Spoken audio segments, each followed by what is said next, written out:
Hello everyone and welcome. Today we're going to break down a really important part of English grammar, the difference between subject and object pronouns. You know, getting this right is a huge step towards sounding more fluent and natural, so let's get right into it. So why does this matter so much? Well, just look at these two sentences on the screen. On the left, I see him, and on the right, he sees me.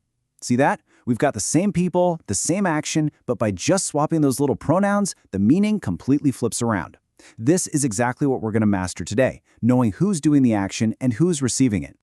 So here's our game plan. First, we'll cover the basic definitions. Then we'll jump into a ton of examples for each pronoun group so you can really see how they work. And finally, we'll wrap it all up with a quick summary to lock it all in. Ready? Let's go!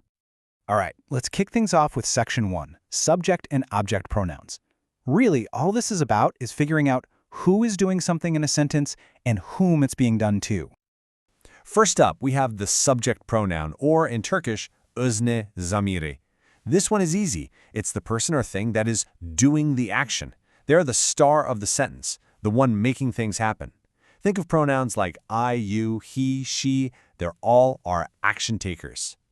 And on the flip side, we have the object pronoun, the nesne zamira. This is the person or thing that just sits back and receives the action. The action happens to them. So if the subject is the one doing something, the object is the one it's done to. Simple, right? Subject does, object receives.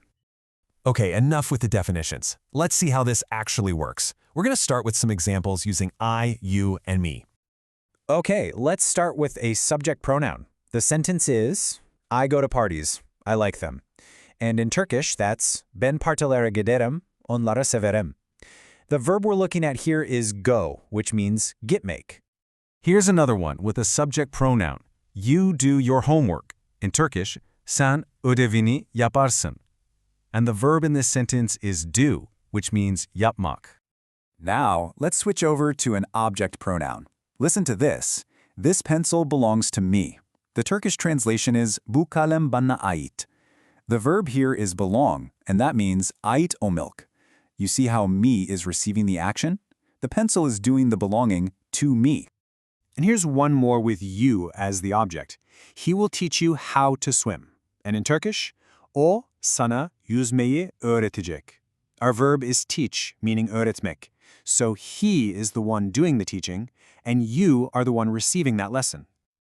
Great work! Let's move on to our next group, the third-person singular pronouns. We're going to look at how to use he, she, and it as subjects, and him and her as objects.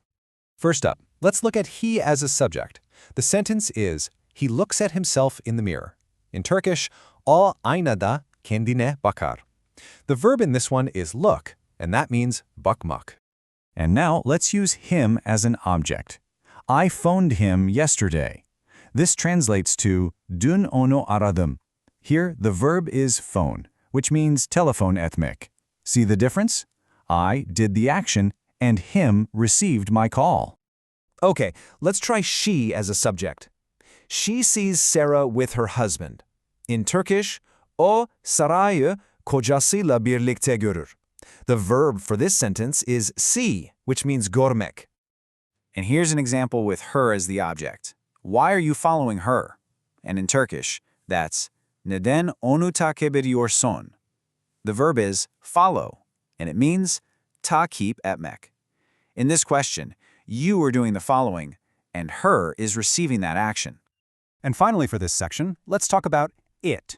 The sentence is, it's nice, I love it. In Turkish, o güzel, onu seviyorum. In the second part, the verb is love, which of course means sevmek.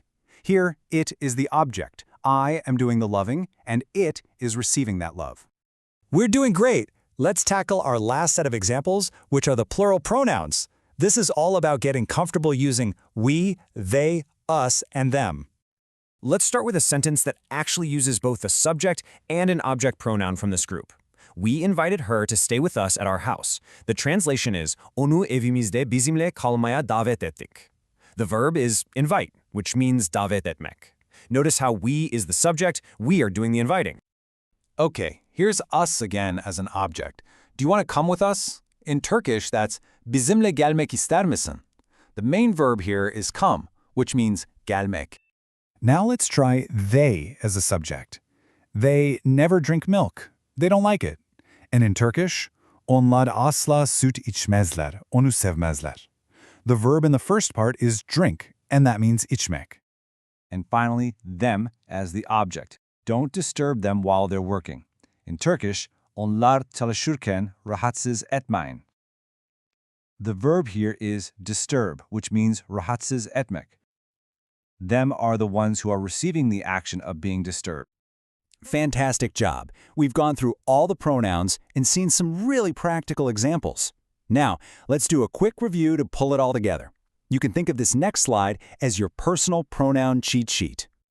And here it is. This table lays out everything we've talked about so perfectly. On the left, you've got your subject pronouns, the doers, I, you, he, she, it, we, and they. And on the right, you've got your object pronouns, the receivers, me, you, him, her, it, us, and them. This is your go-to guide anytime you feel a little unsure. Feel free to pause here and take it all in. All right, so now it's over to you. Because the best way to learn this is to actually use it. Can you try to make your own sentence using one of the pronouns we practiced today? Give it a shot in the comments. Just remember that one simple rule. Subjects do the action and objects receive it. Thanks so much for joining me, and keep up the amazing work with your English.